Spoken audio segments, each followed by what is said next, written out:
115 సంవత్సరాల క్రితం జరుపుకున్న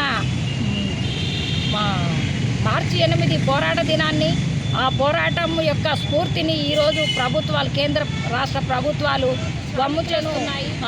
ఏ హక్కు లేకుండా కాలరాసే విధానాలు తీసుకొస్తున్నారు. మనము పోరాడి సాధించుకున్న శ్రామిక హక్కులను ఈరోజు అంతర్జాతీయ మహిళా దినోత్సవం సందర్భంగా వైజాగ్లో జరిగే బహిరంగ సభను విజయవంతం చేయాలనే కరపత్ర ఆవిష్కరణ జరిగింది.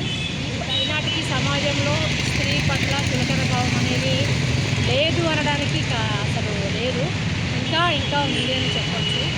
దినోత్సవాన్ని కేంద్ర రాష్ట్ర ప్రభుత్వాలు ఒక ఎగ్జిబిషన్ల అలంకరణగా దాన్ని చైతన్య దేశంలో ఈ మహిళలకు ప్రత్యేకమైన రక్షణ చట్టాలు తీసుకురావాల్సిందిగా కేంద్ర రాష్ట్ర ప్రభుత్వాలు కోరుకుంటున్నాము.